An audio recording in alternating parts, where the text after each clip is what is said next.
سامعین محترم، بزرگوں اور بھائیوں، حضرات و خواتین، اللہ تعالی کا بڑا شکر ہے اور اسی کی حمد و ثنا ہے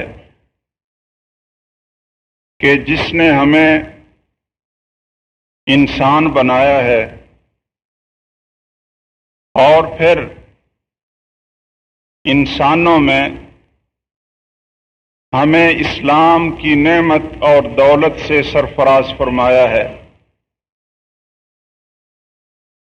اللہ تعالی اسلام کی نعمت ان کو عطا فرماتے ہیں جن سے اللہ کو پیار ہو جائے اور اللہ تعالی ان کو اپنا پسندیدہ اور منتخب کر لیں۔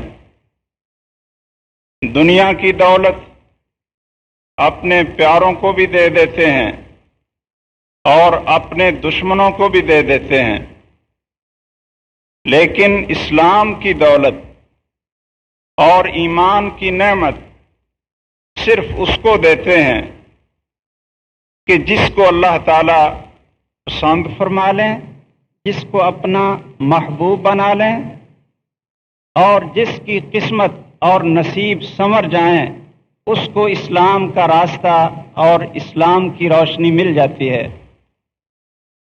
ممکن ہے کہ ہمیں اسلام کی قدر اور اسلام کی معرفت نہ ہو۔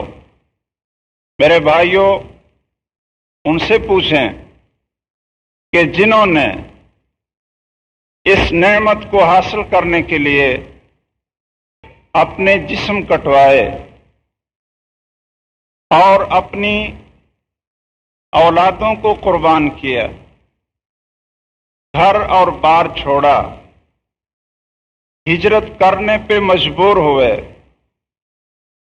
اور ان کو اپنا ایمان اور اسلام بچانے کے لیے دنیا کی ہر چیز کو قربان کرنا پڑا، اور وہ اس کے اوپر کوئی پریشان نہیں تھے بلکہ خوش تھے، نازاں تھے کہ اللہ تیرا شکر ہے کہ ہم نے دنیا کی ساری چیزیں دے کر اپنی جان کا نذرانہ پیش کر کے بھی اسلام کو اپنے سینے سے لگایا ہوا ہے۔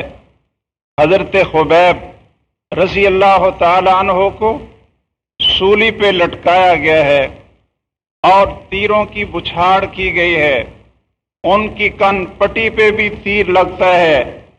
اس واقعے سے پہلے جو شعر بولتے ہیں ان میں سے ایک جملہ یہ ہے، وَلَسْتُ أُبَالِي حِينَ أُقْتَلُ مُسْلِمًا عَلَىٰ أَيِّ جَنبٍ كَانَ لِلَّهِ مَصْرَعِي وَذَلِكَ فِي ذَاتِ الْإِلَٰهِ وَإِن يَشَأْ يُبَارِكَ عَلَىٰ أَوْصَالِ شِلْوٍ مُمَزَّعِ۔ مجھے کوئی پرواہ نہیں ہے، مجھے کوئی پریشانی اور پشیمانی نہیں ہے کہ میں اس حال میں قتل ہو رہا ہوں، اس حال میں سولی پہ چڑھایا جا رہا ہوں کہ میں اللہ کے دین اسلام کو ماننے والا ہوں۔ یہ سارا کچھ اللہ کی رضا کے لیے ہے اور مجھے اپنے اللہ سے امید ہے کہ وہ میرے جسم کے ٹکڑوں کے اوپر برکت نازل فرمائیں گے۔ ان کو اس چیز کی کوئی ندامت اور پشیمانی نہیں تھی کہ اتنا ہمارا نقصان ہو گیا ہے، اتنا کچھ ہمارے ہاتھ سے چلا گیا ہے، کیونکہ میرے بھائیوں اور بزرگوں، وہ سمجھتے تھے کہ اسلام جتنا قیمتی دین ہے، اسلام جتنی اللہ کی بڑی نعمت ہے، اگر ساری چیزوں کو نچھاور کر کے یہ نعمت مل جائے تو یہ سودا مہنگا نہیں ہے، یہ سودا کوئی گھاٹے کا سودا نہیں ہے بلکہ کامیابی کا سودا ہے۔ آئیے، اللہ نے ہمیں یہ اسلام کی دولت مفت میں عطا فرما دی۔ ایک مسلم گھر میں پیدا ہوئے اور بچپن سے ہی ہمیں یہ بتا دیا گیا کہ لا الہ الا اللہ پڑھو، محمد الرسول اللہ پڑھو، یہ کلمہ پڑھ لو، تمہارا خالق تمہارا اللہ ہے اور تمہارا پیغمبر خاتم النبیین محمد الرسول اللہ صلی اللہ علیہ وسلم ہے۔ قرآن کو حاصل کرنے کے لیے بھی ہمیں محنت نہ کرنی پڑی، پڑوس اور قریب کی مسجدوں میں والدین نے بھیج دیا اور وہاں جا کر قرآن مجید بھی پڑھ لیا، اس کا بھی پتہ چل گیا کہ یہ اللہ ذوالجلال کی آخری کتاب ہے جو ہمارے لیے ضابطہ زندگی ہے۔ بھائیو، ہمیں اس نعمت کی قدر کرنی چاہیے تھی، اللہ کا شکر ادا کرنا چاہیے تھا۔ یہ اسلام ایک ایسی قوت تھی، ایک ایسی روح تھی اور ایک ایسی جرأت تھی اور ایسی ایک زندہ جاوید اسپرٹ تھی کہ جس انسان کے اندر یہ آ جائے پھر اس کی زندگی بدل جاتی ہے، وہ اللہ کا سپاہی بن جاتا ہے، اللہ ذوالجلال کا فدائی بن جاتا ہے، اور پھر وہ اپنی زندگی کو، اپنے مال کو، اپنی دولت اور اولاد کو اپنا نہیں سمجھتا بلکہ اللہ ذوالجلال کا سمجھنا شروع کر دیتا ہے۔ محمد الرسول اللہ صلی اللہ علیہ وسلم کی سیرت کو سامنے رکھیں۔ اس امت کے سب سے بہترین لوگ جن کو اللہ نے دنیا میں ہی جنت کا سرٹیفکیٹ دے دیا تھا، ان کی زندگیوں کو سامنے رکھیں کہ انہوں نے جب اسلام کو قبول کیا ہے، جب انہوں نے یہی کلمہ جو ہم پڑھتے ہیں اسی کا اقرار اور اظہار کیا ہے کہ لا الہ الا اللہ اور محمد الرسول اللہ، تو بھائیوں پھر ان کی زندگی کیسی بن گئی، ان کے اندر کیسی روح پیدا ہو گئی، کیسا ان کا عقیدہ بنا، کیسا ان کا نظریہ بنا، اور کیسے ان کے اعمال کے اندر انقلاب اور تبدیلی پیدا ہو گئی کہ اگر دن کے وقت وہ بازاروں میں ہیں تو وہاں بھی اللہ ذوالجلال کی نافرمانی نہیں کر رہے، اگر رات کو گھروں میں مسجدوں میں آتے ہیں تو مصلوں پہ کھڑے ہو کر اللہ کے سامنے رو رہے ہیں، اگر ان کا دن اللہ کے دشمنوں کے ساتھ لڑائی میں گزر رہا ہے تو راتیں ان کی اللہ کے سامنے رونے میں، سجدے میں، رکوع کے اندر گزر رہی ہیں۔ ایسا انقلاب اس اسلام نے پیدا کیا تھا، اسی کلمے نے پیدا کیا تھا جس کو آج ہم بارہا پڑھ رہے ہیں۔ بھائیو، ان کے اندر اسلام نے ایسی روح اور قوت پیدا کی، کیوں کہ اسلام کسی انسان کا، کسی پارلیمنٹ کا، کسی قومی اسمبلی کا بنایا ہوا دین نہیں تھا، بلکہ یہ اللہ ذوالجلال کی طرف سے اوپر سے نازل ہوا تھا، اور اس کے ساتھ چمٹنے والے، اس کے ساتھ لگنے والے وہ پوری کائنات سے اوپر جاتے ہیں۔ اسلام انسان کو سر بلند کرتا ہے، جو مسلمان ہو جائے وہ کبھی بھی ذلت اور پستی کا شکار نہیں ہوتا۔ رسول اللہ صلی اللہ علیہ وسلم فرماتے ہیں الاسلام یعلو ولا یعلی علیہ، کہ اسلام بلندی سے آیا ہے۔ یہ کسی فقیہ کی رائے نہیں تھی، کسی جبے اور قبے والے کا اجتہاد نہیں تھا، کسی امتی کے اقوال نہیں تھے، بلکہ اسلام کس چیز کا نام تھا کہ جو آسمانوں سے جبرائیل علیہ السلام وحی لے کر آئے قرآن کی صورت میں اور حدیث سے مصطفیٰ صلی اللہ علیہ وسلم کی صورت میں، اور یہ دونوں چیزیں اوپر سے آئیں اور یہ اوپر کو جانے والی ہیں، جس جگہ پہ ہوتی ہیں یہ پستی اور ذلت میں نہیں ہوتی بلکہ غلبے کے اندر، قوت کے اندر۔ اللہ ذوالجلال کے ساتھ جب تعلق جڑ جاتا ہے، مل جاتا ہے، تو انسان سر بلند ہو جاتا ہے۔ اسی لیے عمر بن خطاب رضی اللہ تعالیٰ عنہ جب شام کا سفر کرتے ہیں، بیت المقدس کی چابیاں لینے کے لیے اپنا تاریخی سفر کرتے ہیں اور کمانڈر ان کا استقبال کرنے کے لیے آتے ہیں، تو تاریخی خطبہ ارشاد فرمایا تھا۔ اس کے اندر یہ جملہ بھی تھا کہ لوگوں یاد رکھو، ہم کمزور تھے، ہم ذلیل تھے، اور یہ کیسر اور کسریٰ کے بادشاہ ہمیں غلام سمجھتے تھے، ہمیں بدو اور جاہل سمجھتے تھے، لیکن اللہ ذوالجلال نے اگر ہمیں عزت دی ہے، ہمیں غلبہ دیا ہے اور ہمیں فتح اور نصرت عطا فرمائی ہے تو صرف اور صرف اسلام کی وجہ سے۔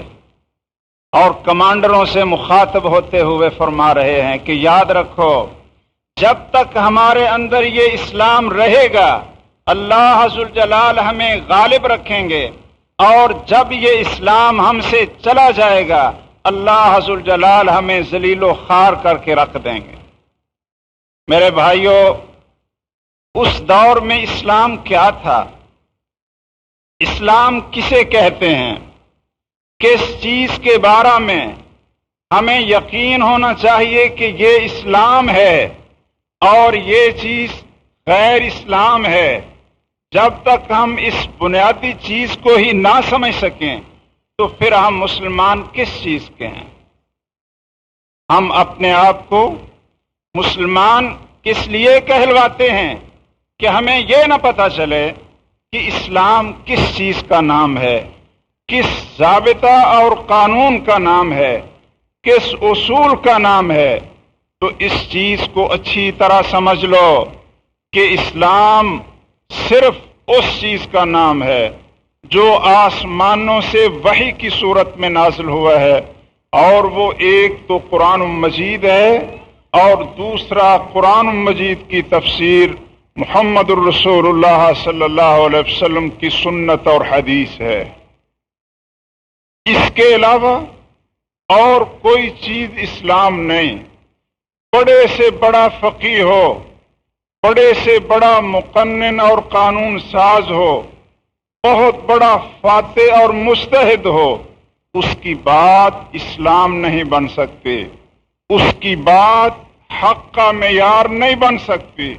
اسی کے اوپر محمد الرسول اللہ صلی اللہ علیہ وسلم اپنی امت کو چھوڑ کر گئے تھے۔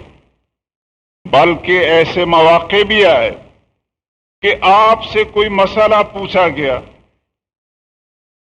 آپ سے مسئلہ پوچھا گیا تو رسول اللہ صلی اللہ علیہ وسلم نے فرمایا کہ مجھے اس کا علم نہیں ہے، جبرائیل امین سے پوچھوں گا اور پھر آپ کو جواب دوں گا۔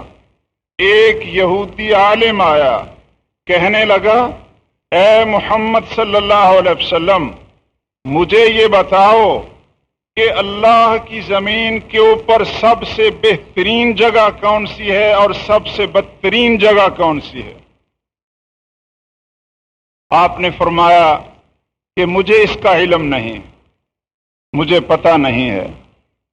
میں جبرائیل علیہ السلام آئیں گے، ان سے پوچھوں گا اور پھر پوچھ کر آپ کو جواب دوں گا۔ جبرائیل علیہ السلام تشریف لائے۔ آپ نے پوچھا جبرائیل، اللہ کی زمین کے اوپر سب سے بہترین جگہ کون سی ہے اور سب سے بدترین جگہ کون سی ہے؟ تو جبرائیل علیہ السلام نے کہا مجھے بھی اس کا علم نہیں ہے۔ بھائیوں، پتہ چلا کہ ہر چیز کا علم نہ تو اللہ کے رسول صلی اللہ علیہ وسلم کو تھا اور نہ ہی حضرت جبرائیل علیہ السلام کو تھا۔ انہوں نے کہا کہ میں اپنے رب سے پوچھوں گا اور پھر آپ کو جواب دوں گا۔ جبرائیل علیہ السلام اپنے رب کے پاس گئے، اللہ کے پاس گئے اور پھر پوچھا، واپس آئے، کہنے لگے اے اللہ کے رسول صلی اللہ علیہ وسلم، میں اللہ کے اتنا قریب ہوا کہ اتنا کبھی بھی قریب نہیں ہوا تھا، اور پھر بھی میرے درمیان اور اللہ حضر جلال کے درمیان 70,000 پردے نور کے تھے. اگر ایک پردہ بھی، ایک چمک بھی ظاہر ہو جائے، لا احرقت سبحات وجہہ، تو اللہ حضر جلال کے چہرے کی چمک جو کچھ زمین و آسمان کے اندر ہے سب کو جلا دے. میں نے بڑا قریب ہو کر پوچھا تھا کہ اے ہمارے پروردگار، اے ہمارے اللہ، بتائیے کہ زمین پہ سب سے بہترین جگہ کون سی ہے اور سب سے بری جگہ کون سی ہے؟ تو ہمارے پروردگار نے جواب دیا ہے، خیر بقاع الارض مساجدها وشر بقاع الارض اسواقها، کہ زمین کی جگہوں میں سب سے بہترین جگہ اللہ کے گھر مسجدیں ہیں، اور زمین کی جگہوں میں سب سے بدترین جگہ بازار ہیں. رسول اللہ صلی اللہ علیہ وسلم اللہ کی وحی سے بولتے تھے. قرآن کہتا ہے وَمَا يَنطِقُ عَنِ الْهَوَىٰ إِنْ هُوَ إِلَّا وَحْيٌ يُوحَىٰ، کہ ہمارا پیغمبر خود نہیں بولتا، اپنی خواہش سے نہیں بولتا. جب تک آسمان سے وحی نازل نہیں ہو جاتی، بتا نہیں دیا جاتا، اتنی دیر تک ہمارے پیغمبر نہیں بولتے. تو بھائیو، آپ پر جو اسلام نازل ہوا تھا وہ اللہ کی وحی تھی، قرآن اور سنت کی صورت میں. اس کے علاوہ آپ کے دور میں کسی چیز کو اسلام نہیں کہتے تھے. اور آپ نے جو اپنے ماننے والوں کو وصیت فرمائی تھی وہ بھی یہی تھی. فرمایا ترکت فیکم امرین لن تضلوا ما تمسکتم بہما، کتاب اللہ و سنت نبیہ صلی اللہ علیہ وسلم، کہ لوگو میں تمہارے اندر کوئی وراثت اور جائیداد چھوڑ کر نہیں جا رہا، بلکہ میری وراثت دو چیزیں ہیں، دو چیزیں چھوڑ کر جا رہا ہوں. اور میں یہ عہد کرتا ہوں، اس چیز کی ضمانت دیتا ہوں کہ جب تک تم ان دونوں چیزوں کو مضبوطی سے تھامے رکھو گے کبھی گمراہ نہیں ہوگے. ایک اللہ کی کتاب ہے اور دوسری میری سنت اور میری حدیث ہے صلی اللہ علیہ وسلم. بھائیو، آپ دنیا سے چلے گئے، دین مکمل ہو چکا تھا، دین میں کوئی کمی نہیں رہ گئی تھی. جب آپ اللہ کو پیارے ہوئے ہیں تو آپ حضرات اس چیز کو بھی اپنا ایمان اور یقین بنا لیں کہ اتنی دیر تک اللہ نے آپ کو اپنے پاس نہیں بلایا جب تک آپ کے مشن کو مکمل نہیں کر دیا. آخری حج میں، حجۃ الوداع کے اندر 1,44,000 صحابہ کرام کی موجودگی میں آپ نے ایک عظیم خطبہ ارشاد فرمایا تھا. اس خطبے کے اندر قرآن مجید کی یہ آیت تلاوت فرمائی، یہ آیت نازل ہوئی تھی. اللہ نے فرمایا تھا الیوم اکملت لکم دینکم واتممت علیکم نعمتی ورضیت لکم الاسلام دینا، کہ آج کے دن میں نے تمہارے دین کو بالکل مکمل کر دیا ہے. بھائیو، مکمل کسے کہتے ہیں؟ جس سے نہ کوئی چیز نکالی جا سکے اور نہ اس کے اندر کوئی چیز داخل کی جا سکے. اگر آپ اس میں کوئی چیز داخل کریں گے اس کا مقصد ہے کہ وہ ناقص تھا، آپ نے اس کو مکمل بنا دیا. اور اگر آپ اس سے کوئی چیز نکالیں گے تو اس کا مقصد یہ ہوا کہ وہ مکمل تھا، آپ نے کوئی چیز نکال کر اس کو ناقص بنا دیا. لیکن اللہ تعالیٰ اعلان کر رہے ہیں، اعلان کروا رہے ہیں کہ تمہارا دین مکمل ہے اور میں نے اپنی نعمت کو پورا کر دیا ہے، اور یہ دین تمہارے لیے میں نے پسند کیا ہے. یہ دین ادھر ادھر سے نہیں آیا، ورضیت لکم الاسلام دینا، تمہارے لیے اگر کوئی ضابطۂ زندگی پسند کیا ہے تو میں نے دین اسلام کو پسند کیا ہے۔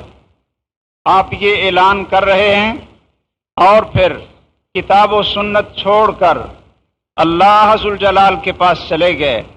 اللہ نے آپ کو بلا لیا، آپ کی زندگی کا وقت ختم ہو گیا اور آپ نے آخری جھلک جو مسلمانوں کی دیکھی تھی وہ فجر کی نماز تھی، آخری جھلک۔ آپ بیمار تھے اور فجر کی نماز کھڑی تھی۔ آپ نے آرڈر دیا تھا ابو بکر صدیق رضی اللہ تعالیٰ عنہ کو، مروا ابا بکر فلیصلی بالناس، ابو بکر سے کہو کہ لوگوں کو نماز پڑھائے۔ فجر کا دن ہے، فجر کا وقت ہے، سوموار کا دن ہے۔ آپ نے اپنے حجرہ مبارکہ کا پردہ ہٹایا، صحابہ کو دیکھا کہ مسجد بھری ہوئی ہے، آگے ابو بکر صدیق کھڑے ہیں اور پیچھے تمام صحابہ کرام ایک امام کے پیچھے نماز ادا کر رہے ہیں۔ ایک صحابی کہتے ہیں کہ جب میں نے آپ کا چہرہ دیکھا تو وہ نور کی طرح چمک رہا تھا، ہمیں بڑی خوشی محسوس ہوئی کہ رسول اللہ صلی اللہ علیہ وسلم کو اللہ نے صحت عطا فرما دی ہے اور آپ مسجد میں آنے لگے ہیں۔ لوگوں نے اونچی آواز سے سبحان اللہ کہنا شروع کر دیا۔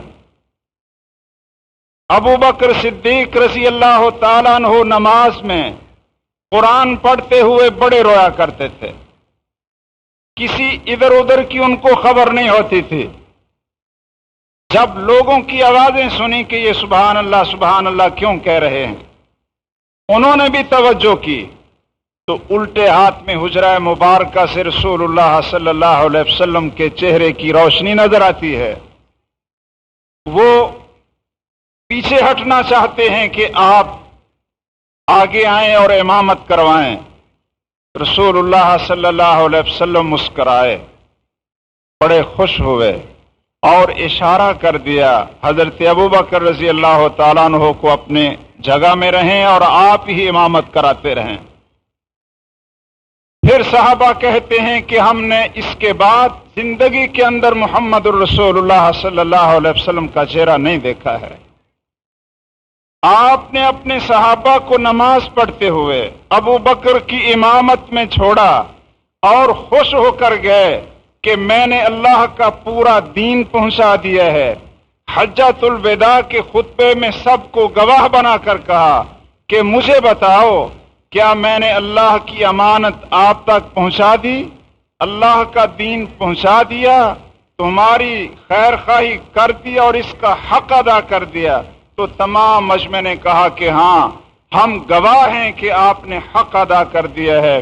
اللہ کے رسول صلی اللہ علیہ وسلم آسمان کی طرف انگلی کا اشارہ کرتے ہوئے کہتے ہیں اللہم فشہد، اے اللہ تو بھی گواہ رہے کہ جو میری ڈیوٹی اور ذمہ داری تھی وہ میں نے پوری طرح ادا کر دی ہے۔ بھائیو، آپ دنیا سے چلے گئے، آئیے اب صحابہ کرام کو دیکھتے ہیں، انہوں نے کون سا اسلام نافذ کیا تھا، کس اسلام پہ عمل کیا تھا؟ کیا بڑے بڑے جلیل القدر صحابہ کرام میں سے کسی نے کہا ہو کہ میں چونکہ جنتی ہوں، عشرہ مبشرہ میں سے ایک ہوں؟ حضرت ابو بکر نے کہا ہو کہ تمام امت سے ایک نمبر سب سے افضل اور اعلیٰ میں ہوں، اس لیے تم میری بات کو دین سمجھ لو اور میری بات کو قبول کر لو؟ آپ صحابہ کرام کی تاریخ کو اٹھا کر دیکھ لیں، کبھی کسی صحابی نے اپنی بات کو نافذ کرنے کی کوشش نہیں کی۔ جب تک قرآن مجید کی آیت اور رسول اللہ صلی اللہ علیہ وسلم کی سنت کو پیش نہیں کیا اتنی دیر تک کسی کو حکم اور آرڈر جاری نہیں کیا ہے۔ بھائیو، آپ کے جانے کے بعد آپ نے زندگی میں کہہ دیا تھا کہ تمہارے اندر اختلاف برپا ہو جائے گا، لوگوں میں فرقہ واریت پیدا ہو جائے گی اور مختلف گروہ بنیں گے۔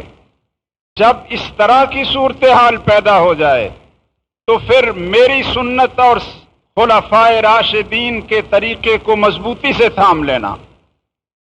اب کیا ہوا؟ آپ دنیا سے گئے، سب سے پہلا اختلاف صحابہ کرام میں یہ ہوا کہ آپ فوت ہوئے ہیں یا نہیں، آپ کو موت آئی ہے یا نہیں۔ اور یہ اختلاف بھی پتہ کس نے کیا تھا؟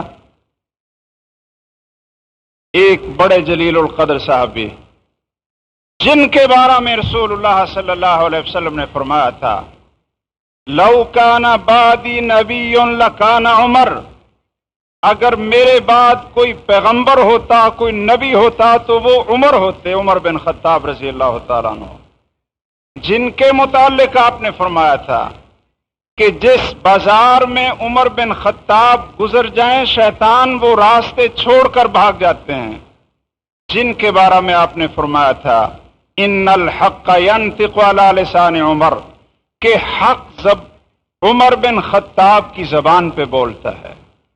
ان کو ایک مغالطہ لگ گیا، اس لیے کہ معصوم عن الخطا صرف پیغمبر کی ذات ہے۔ مغالطہ کیا لگا؟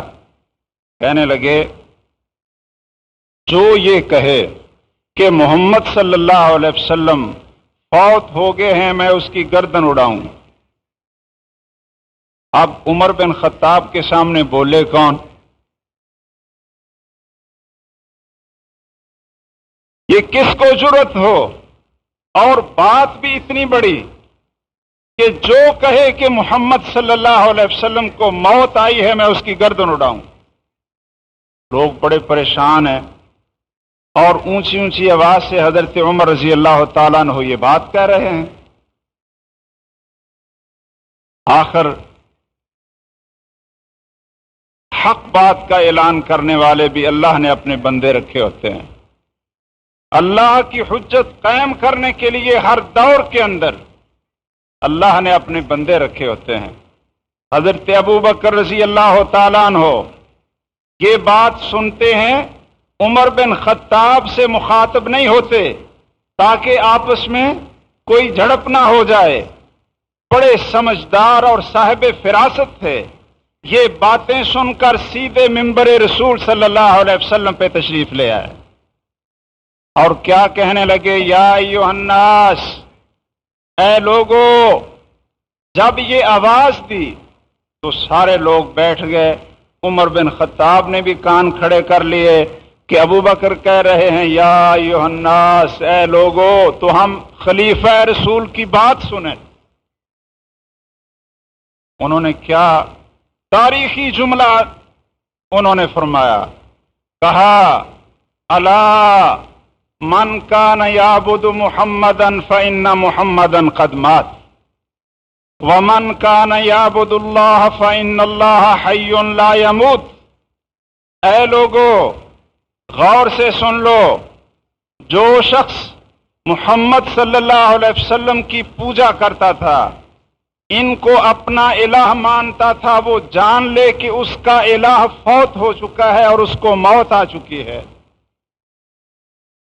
کتنا زبردست جملہ ہے کہ عقیدے کے بارے میں کوئی لچک نہیں رکھی۔ حالانکہ ہمارے بھائی کہہ دیتے ہیں چلو جی کوئی ایسا لفظ بول دیتے جو ایسے فتنے کا باعث نہ بن جائے، ناراضگی کا باعث نہ بن جائے۔ عقیدے کے معاملہ میں میرے بھائیوں کوئی لچک نہیں ہے، کوئی مداہنت نہیں ہے۔ رسول اللہ صلی اللہ علیہ وسلم نے اسی توحید کے بارے میں تو کہا تھا، جب ابو طالب نے کہا کہ قریش کے سردار میرے پاس آئے ہیں آپ کچھ لو اور کچھ دو کے اصول پر کچھ لچک پیدا کر لیں۔ تو رسول اللہ صلی اللہ علیہ وسلم کی آنکھوں سے آنسو آئے، کہنے لگے اے چچا، آپ میرا ساتھ چھوڑ دیں یا ساتھ دیتے رہیں، لیکن یاد رکھیں اگر میرے ایک ہاتھ پہ چاند رکھ دیا جائے، دوسرے پہ سورج رکھ دیا جائے، میں پھر بھی ایک اللہ کی توحید کا اعلان کرنے سے باز نہیں آؤں گا۔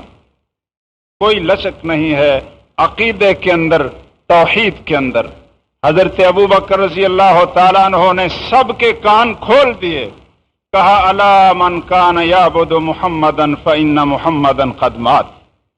جو شخص محمد صلی اللہ علیہ وسلم کی پوجا کرتا تھا وہ جان لے کہ محمد صلی اللہ علیہ وسلم کو موت آ چکی ہے۔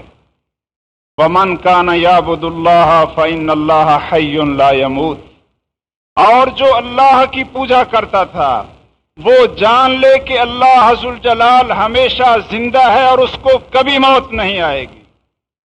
معبود اور عابد میں یہی فرق ہے، خالق اور مخلوق میں یہی فرق ہے۔ ایک سچے معبود میں اور جھوٹے معبود میں یہی فرق ہے کہ سچے معبود کی صفت یہ ہے اللہ لا الہ الا هو الحی القیوم لا تأخذہ سنۃ ولا نوم۔ اللہ وہ ہے جو ہمیشہ سے قائم ہے اور زندہ ہے، جس کو نہ اونگ آتی ہے اور نہ اس کو کبھی نیند آتی ہے۔ اور پھر حضرت ابو بکر رضی اللہ تعالیٰ عنہ نے اپنی بات نہیں کی بلکہ قرآن کی آیت پڑھی، کہا اللہ نے فرمایا ہے انک میت وانہم میتون وما محمد الا رسول قد خلت من قبلہ الرسل افإن مات او قتل انقلبتم على اعقابکم وما جعلنا لبشر من قبلک الخلد افإن مت فهم الخالدون۔ وہ آیات پڑھی جس کے اندر اللہ نے اپنے پیارے پیغمبر محمد الرسول اللہ صلی اللہ علیہ وسلم کی وفات کا تذکرہ کیا تھا۔ جب عمر بن خطاب نے یہ آیات سنی پانی پانی ہو گئے، پریشان ہو گئے، کہنے لگے مجھے تو یہ آیات میرے ذہن میں نہیں تھی، مجھے تو ایسے لگ رہا ہے کہ یہ آیات ابھی ابھی آسمان سے نازل ہو رہی ہیں اور ابھی ابھی مجھے ان کا پتہ چل رہا ہے۔ اسی وقت اپنی بات کو چھوڑ دیا، اپنے عقیدے کو بدل لیا کہ پیغمبر کو موت نہیں آتی، اور ابو بکر رضی اللہ تعالیٰ عنہ کی حق بات کو تسلیم کر لیا، اس لیے کہ اس کے پیچھے قرآن کے دلائل تھے۔ میرے بھائیوں، یہ بھی اختلاف ہوا کہ آپ کو دفن کس جگہ پہ کیا جائے۔ جب صحابہ کرام نے یہ حدیث پیش کی کہ ہم نے محمد رسول اللہ صلی اللہ علیہ وسلم سے سنا تھا کہ پیغمبر جس جگہ پہ فوت ہوتا ہے اسی جگہ پہ اس کو دفن کیا جاتا ہے، یہ اختلاف بھی ختم ہو گیا۔ یہ بھی اختلاف ہوا کہ رسول اللہ صلی اللہ علیہ وسلم کو غسل کس طرح دیا جائے۔ جب اللہ کی طرف سے آواز آئی کہ محمد الرسول اللہ صلی اللہ علیہ وسلم کو غسل دیتے ہوئے ان کے کپڑے نہ اتارے جائیں اور ان کو برہنہ نہ کیا جائے، تمام صحابہ کرام کا اتفاق ہو گیا، کسی نے بعد میں اختلاف کیا ہی نہیں ہے۔ اس چیز میں بھی صحابہ کا اختلاف ہوا کہ اسامہ بن زید کے لشکر کو شامیوں سے لڑنے کے لیے بھیجا جائے یا روک لیا جائے۔ تو حضرت ابو بکر رضی اللہ تعالیٰ عنہ نے کہا تھا کہ جس لشکر کا جھنڈا، جس لشکر کا امیر محمد الرسول اللہ صلی اللہ علیہ وسلم نے تیار کیا تھا، میں آپ کی سنت اور وصیت کی مخالفت نہیں کر سکتا۔ اگر مجھے یہ ڈر بھی ہو کہ جنگل کے درندے میرا گوشت نوچ کر کھا جائیں گے اور آسمان فضا کے پرندے میرے جسم کا گوشت کھائیں گے، میں پھر بھی اس لشکر کو نہیں روک سکتا جس کو محمد الرسول اللہ صلی اللہ علیہ وسلم نے روانہ کیا تھا۔ وہ لشکر بھی روانہ ہو گیا۔ میرے بھائیوں، میں کہنا یہ چاہتا تھا کہ صحابہ کرام رضی اللہ تعالیٰ عنہم کس دین پہ تھے، کس فقہ پہ تھے؟ کیا کوئی بھائی میرا یہ کہہ سکتا ہے کہ سارے صحابہ وہ حنفی مذہب کے تھے؟ آپ حضرات ذرا غور کریں نا کہ جو اسلام کے اندر اس وقت گروہ بندی بنی اور جنہوں نے جس نے یہ اسلام کو ذلیل کر کے رکھا اور مسلمانوں کی ہوا اکھاڑ دی اور مسلمانوں کے اندر انتشار اور افتراق کو پیدا کیا کہ فلاں کا یہ امام ہے، فلاں کا وہ امام ہے، کوئی شافی بن گیا ہے، کوئی حنبلی بن گیا ہے، کوئی حنفی بن گیا ہے۔ اس فرقہ واریت میں سے آپ مجھے ذرا یہ بتا دیں کہ صحابہ کرام کا کون سا مذہب تھا؟ کیا وہ حنفی مذہب پہ تھے؟ کیا وہ شافی مذہب پہ تھے؟ کیا وہ مالکی مذہب پہ تھے؟ یا ان کا کیا مذہب تھا؟ بھائیو، ان کا ان چار مذہبوں میں سے کوئی مذہب نہیں تھا۔ کیوں؟ کس لیے؟ اس لیے کہ ان چار مذہبوں کے امام تو اس وقت ابھی پیدا بھی نہیں ہوئے تھے،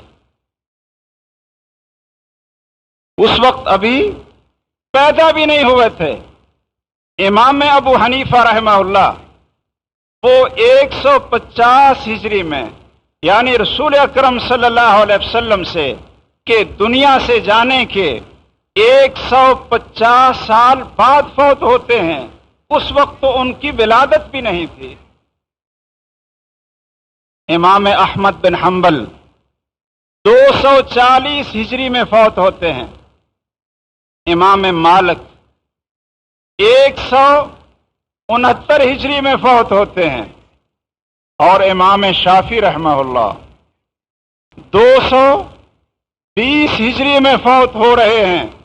یعنی کوئی امام 150 سال بعد آتا ہے، اور کوئی امام 250 سال بعد آتا ہے، اور کوئی امام 200 سال بعد آتا ہے۔ اس وقت تو کسی امام کی فقہ نہیں تھے۔ اس وقت لوگ صحابہ کرام کس اسلام پہ چل رہے تھے؟ کس اسلام کو مانتے تھے؟ کس چیز پر عمل کرتے تھے؟ کس طریقے پہ نمازیں پڑھتے تھے؟ کس طریقے پہ روزے رکھتے تھے؟ کس طریقے پہ ان کا عقیدہ تھا؟ اور کس طریقے کے اوپر وہ اللہ ذوالجلال کی عبادت کرتے تھے؟ کاش کہ آپ اس بات کو اگر سمجھ جائیں تو آپ کو حق کا راستہ نظر آ جائے، جنت کی منزل آسان ہو جائے گی، اور حق کو پہچاننا آسان ہو جائے گا۔ آئیے میں کھول کر آپ کو بتاتا ہوں کہ خود رسول اکرم صلی اللہ علیہ وسلم اور تمام صحابہ کرام، تمام تابعین اور تمام ائمہ کرام صرف اس چیز کو دین سمجھتے تھے جس کو قرآن کہتے ہیں اور محمد الرسول اللہ صلی اللہ علیہ وسلم کی سنت کہتے ہیں۔ میرے بھائیوں، میں اس المناک حقیقت کو آپ کے سامنے واضح کرنا چاہتا ہوں کہ جب امت کے اندر انتشار پیدا ہوا، یہ اللہ کا ایک قانون تھا۔ آپ نے اس چیز کی پیشین گوئی کی تھی کہ لوگوں میں اختلاف ہوگا، اختلاف ضرور ہوگا۔ آپ نے فرما دیا تھا کہ یہودیوں کے 71 فرقے بنے تھے، عیسائیوں کے 72 فرقے بنے، وَتَفْتَرِقُ أُمَّتِي عَلَىٰ 73 فِرْقَةً، اور آپ نے پیشین گوئی فرمائی کہ میری امت کے 73 فرقے ہوں گے۔ اختلاف تو ہوگا، لیکن کیا ہم اس اختلاف کو دیکھ کر ہم حق کے تلاش اور جستجو کو چھوڑ دیں؟ ہم کہیں جی اختلاف تو ہو گیا ہے، اب پتہ نہیں حق کہاں ہے؟ یا یہ کیسے ہو سکتا ہے کہ سب صحیح ہوں؟ اب وہ ایک جماعت، ایک گروہ جس کے بارے میں آپ نے کہا کہ صرف وہ فرقہ ناجیہ ہے، طائفہ منصورہ ہے، رسول اکرم صلی اللہ علیہ وسلم سے پوچھا گیا کہ اس کی کوئی نشانی تو بتا دو، ہمیں پتہ تو چل جائے، سب کو صحیح نہ کہتے رہیں، کوئی ان کی واضح علامت تو بتا دو۔ آپ نے اپنی امت کو اندھیرے میں نہیں چھوڑا، کسی ابہام میں نہیں چھوڑا۔ آپ نے فرمایا کہ ما انا علیہ واصحابی، جو لوگ اس عقیدے پہ ہوں گے، اس دین پہ ہوں گے جس دین پہ میں اور میرے صحابہ ہیں۔ اب آپ اور آپ کے صحابہ کس دین پہ تھے؟ وہ کس امام کی فقہ پہ تھے یا کس امام کے عقیدے پہ تھے؟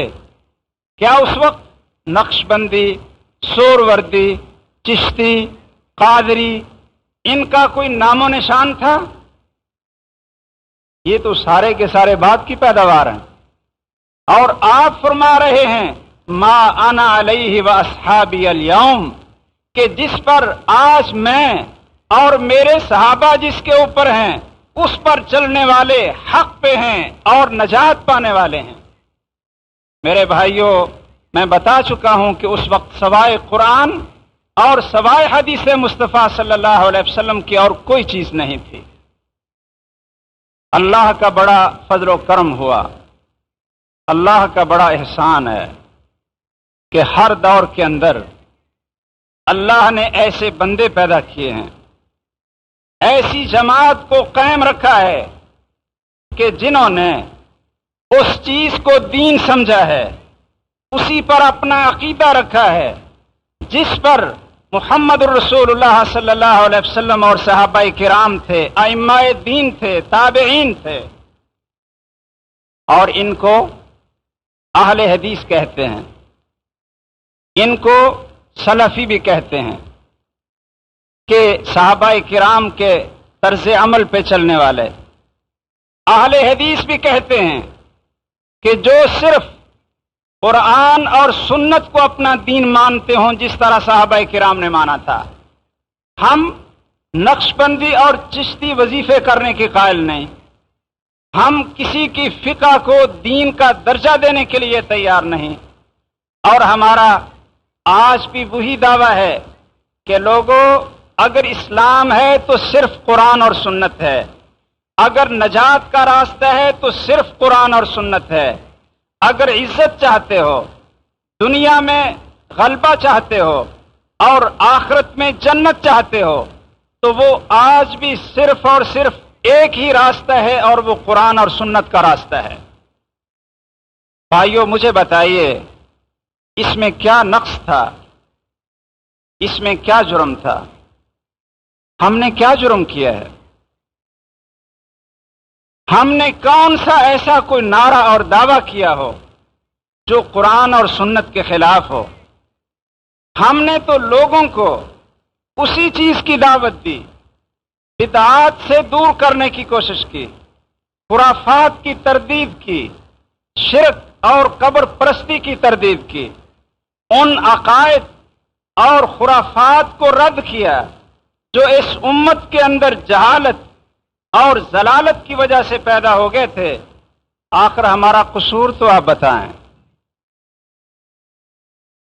یاد رکھیں، پروپیگنڈا میں بڑا زور ہوتا ہے، پروپیگنڈا میں بڑا زور ہوتا ہے، آپ بھی جانتے ہیں۔ پروپیگنڈا ایسے شخص کے بارے میں کیا گیا جو اس کائنات کا سب سے حسین و جمیل اور سب سے اللہ کو پیارا، سب سے محبوب محمد الرسول اللہ صلی اللہ علیہ وسلم تھے۔ پروپیگنڈے کا کیا ہے؟ لوگ اٹھتے ہیں، پروپیگنڈا کرتے ہیں۔ اب سب سے عظیم ہستی اور سب سے بڑا حق اور سچ، اس کے خلاف پتہ کیا پروپیگنڈا ہے؟ کسی نے کہا نعوذ باللہ، نعوذ باللہ، یہ مجنون اور پاگل ہو گیا ہے۔ کسی نے کہا یہ دیوانہ ہے، کسی نے کہا یہ شاعر ہے، کسی نے کہا یہ کاہن اور جادوگر ہے، کسی نے کہا کہ یہ فتنہ باز ہے، اس نے بھائی کو بھائی سے لڑا دیا، گھر کو گھر سے لڑا دیا، برادری کو تقسیم کر کے رکھ دیا، اور کسی نے یہ بھی کہا کہ یہ تو اتنا ظالم ہے کہ اس نے اپنے خاندان کو غزوہ بدر، جنگ بدر کے اندر مروا کر رکھ دیا تھا۔ یہ بڑا پروپیگنڈا تھا، اور پروپیگنڈا اتنا کام کرتا ہے کہ لوگ جب مکہ میں آتے تھے نا، اس پروپیگنڈے سے متاثر ہو کر مکہ میں پتہ کیسے داخل ہوتے تھے؟ کانوں میں انگلیاں لے کر، روئی ڈال کر۔ لوگ کہتے تھے دیکھنا ایک یہاں جادوگر رہتا ہے، اس کی بات نہیں سننی، اگر بات سن لی تو اتنا زبردست جادوگر ہے کہ پھر آپ اس کے ہو کر رہ جائیں گے، بات نہیں سننی۔ کانوں میں روئی رکھی ہوئی ہے، ابو ذر کے بھائی آئے ہیں، کانوں میں روئی رکھی ہوئی ہے۔ ایک بوڑھی اماں اپنا سامان اٹھا کر مکہ شہر کو چھوڑ کر بھاگ رہی ہے، اس پروپیگنڈے کی وجہ سے کہ یہاں ایک جادوگر ہے، اگر تجھے مل گیا تو تیرے گھر کو برباد کر دے گا۔ میرے بھائیوں، پروپیگنڈا اپنے اندر اثر تو رکھتا ہے لیکن یہ عارضی ہوتا ہے۔ وہ چھٹ جائیں تو پھر انسان اس طرح کا گرویدہ ہوتا ہے، اس طرح کا غلام بن کر رہ جاتا ہے کہ ساری زندگی چھوڑنے کے لیے تیار نہیں ہوتا۔ حضرت سمامہ بن اسال کو دیکھیں، اس کے اندر پروپیگنڈے نے اتنا زہر بھرا تھا کہ جب اسلام میں نہیں آیا تھا تو کہتا تھا مجھے اگر کوئی بدترین شکل نظر آتی ہے تو محمد صلی اللہ علیہ وسلم کی شکل ہے، نعوذ باللہ من ذالک۔ مجھے کوئی گندا شہر نظر آتا ہے تو وہ مدینہ الرسول ہے، نعوذ باللہ، اور مجھے کوئی سب سے برا دین نظر آتا ہے تو وہ دین اسلام ہے۔ لیکن جب قریب ہوا، یہ پروپیگنڈا تھا، جب حقیقت کو دیکھا تو پھر اس نے کیا کہا؟ کہنے لگے اللہ کی قسم، اے اللہ کے رسول محمد کریم صلی اللہ علیہ وسلم، آج مجھے جتنا چہرہ آپ کا حسین و جمیل لگ رہا ہے میں نے پوری کائنات میں کسی کا نہیں دیکھا، اور جتنا خوبصورت شہر آپ کا مجھے لگتا ہے میں نے کوئی شہر نہیں دیکھا، اور جتنا پیارا اور محبوب آپ کا دین ہے میں نے کوئی دین نہیں دیکھا۔ بھائیو، ہمارے خلاف اس بر صغیر پاک و ہند میں نہیں بلکہ عرب کے علاقے میں بھی، پوری دنیا میں بڑا پروپیگنڈا کیا گیا کہ یہ لوگ اولیاء کے گستاخ ہیں، یہ نبی کے گستاخ ہیں، ان کے قریب نہ جاؤ، ان کی باتیں نہ سنو، یہ تو نبی کو مانتے نہیں۔ کئی بھائی جب قریب آ جاتے ہیں نا اور ہم ان کو رسول اللہ علیہ وسلم کی باتیں سناتے ہیں تو وہ کہتے ہیں جی ہمیں تو یہ بتایا گیا تھا کہ ان کی بات ہی نہ سنو، یہ تو گستاخ ہیں، اماموں کو بھی نہیں مانتے، اولیاء کے بھی گستاخ ہیں، اور محمد صلی اللہ علیہ وسلم کے بھی گستاخ ہیں، سب کے گستاخ۔ انگریز نے اس پروپیگنڈے کو ہوا دی اور وہابی کے نام سے، غدار کے نام سے ان کو جیلوں میں ڈالا گیا اور پھانسیوں پہ لٹکایا گیا۔ کسی نے کہا جی یہ بڑے بد اخلاق ہوتے ہیں۔ میرے بھائیوں، یاد رکھیں، غور سے سن لیں، ہمارا کوئی جرم نہیں تھا، ہمارا کوئی قصور نہیں تھا، ہم نے اسی دعوت کو پیش کیا تھا جو محمد الرسول اللہ صلی اللہ علیہ وسلم نے پیش کی تھی کہ صرف ایک اللہ کی عبادت کرو، اللہ کے علاوہ کوئی مشکل کشا نہیں ہے۔ کیا اس سے اللہ کی گستاخی ہو گئی؟ کیا اس سے اولیاء کی گستاخی ہو گئی کہ اللہ کے علاوہ کوئی سچا معبود نہیں ہے، اللہ کے علاوہ کوئی غوث اعظم نہیں ہے، اللہ کے علاوہ کوئی مشکل کشا نہیں ہے؟ آئیے مجھے بتائیں کیا قرآن مجید کی آیات اس چیز پہ دلالت نہیں کرتی تھیں؟ یہ قبر پہ سجدہ کرنا شرک نہیں ہے، قبر والوں سے مانگنا شرک نہیں ہے، لا الہ الا اللہ کے خلاف نہیں ہے، تو شرک کہتے کس کو ہیں؟ قرآن کہتا ہے فاسجدوا للہ، اللہ کے لیے سجدہ کرو۔ قرآن کہتا ہے اللہ کے سامنے جھکو۔ قرآن کہتا ہے وَأَنَّ الْمَسَاجِدَ لِلَّهِ، کہ مسجدیں اور سجدے یہ صرف اللہ کے لیے ہیں۔ اس میں ہمارا کیا جرم تھا؟ اس میں ہمارا کیا قصور تھا؟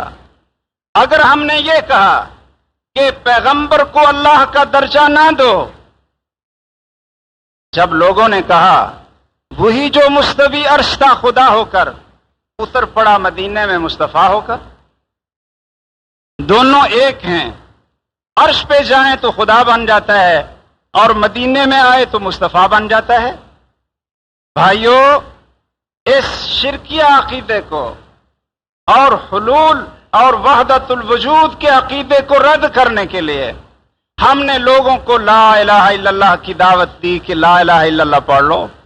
قل انما انا بشر مثلکم یوحی الی، یہ آیات پڑھ لو کہ پیغمبر کہہ رہے ہیں کہ میں انسان ہوں، بشر ہوں، اللہ نہیں ہوں، اللہ کے نور سے نور نہیں ہوں، میں عالم الغیب نہیں ہوں، میں اپنے نفع اور نقصان کا مالک نہیں ہوں۔ بھائیو، یہی دعوت ہم نے پیش کر دی، یہی ہم نے لوگوں سے کہہ دیا۔ اس میں کس پیغمبر یا کس نبی کی گستاخی ہوئی ہے؟ اور پھر ہمارا عقیدہ تو یہ ہے کہ پیغمبر کا گستاخ نعوذ باللہ کبھی بھی نہ مسلمان ہو سکتا ہے اور نہ اس کو جنت نصیب ہو سکتی ہے۔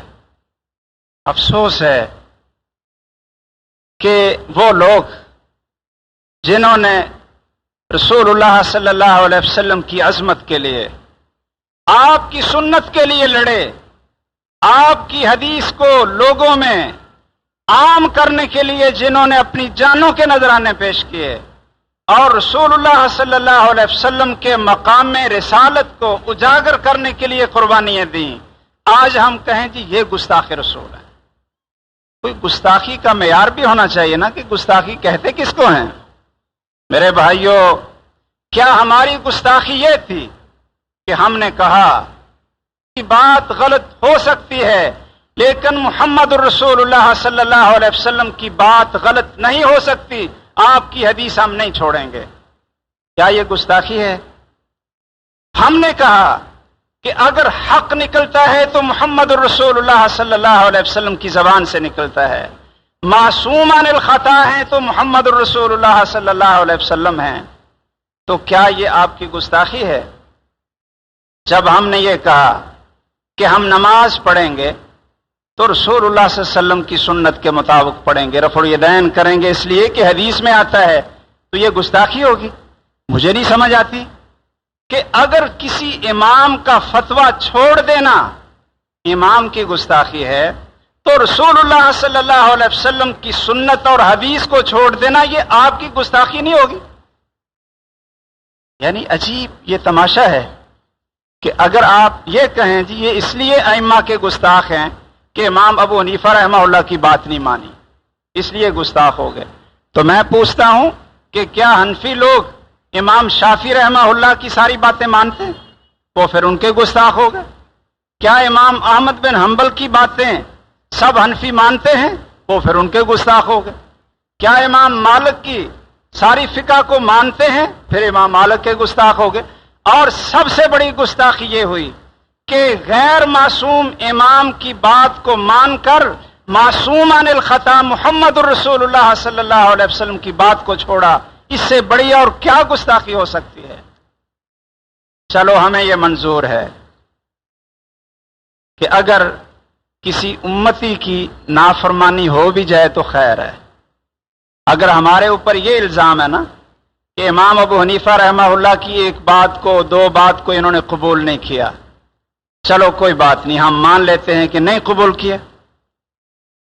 ہم نے ابو حنیفہ رسول اللہ تو نہیں پڑھا تھا، اللہ نے ہمیں تو نہیں کہا تھا کہ ان کی ہر بات کو مانو، لیکن قیامت کے دن جب کسی حنفی سے پوچھا جائے گا کہ تیرے سامنے میرے پیغمبر محمد الرسول اللہ صلی اللہ علیہ وسلم کی حدیث واضح ہو گئی تھی، صحیح بخاری کے اندر موجود تھی، اس کو تسلیم کیوں نہیں کیا تھا؟ تو پھر اللہ عز الجلال کے سامنے کیا جواب ہوگا؟ کسی امتی کا نافرمان بن کر تو آدمی نجات پا سکتا ہے، کیا محمد الرسول اللہ صلی اللہ علیہ وسلم کا نافرمان بن کر کوئی نجات کا راستہ رہ جاتا ہے؟ بھائیو، ہماری یہی دعوت ہے، ہماری کوئی نئی دعوت نہیں۔ کہتے ہیں جی یہ نئے پیدا ہو گئے، یہ محمد بن عبد الوہاب کے مقلد ہیں۔ یاد رکھیے، ہم تو محمد بن عبد الوہاب سے بڑے اماموں کی تقلید نہیں کرتے، تو ان کی کیا تقلید کریں گے؟ ہمارے اوپر وہابیت کا الزام انگریز نے لگایا تھا، لیکن کہتے ہیں کہ چلو دشمن بھی کوئی لفظ بولے تو وہ بھی اس کی زبان سے صحیح نکل آتا ہے۔ ہم اپنے آپ کو وہابی نہیں کہتے تھے، نہ ہم اپنے آپ کو فرقہ کہتے ہیں۔ انگریز نے اور توحید کے دشمنوں نے یہ الزام لگایا، تو ہم نے کہا چلو ٹھیک ہے، آپ کے منہ سے یہ لفظ نکلا ہے تو یہ بھی ہمیں قبول ہے۔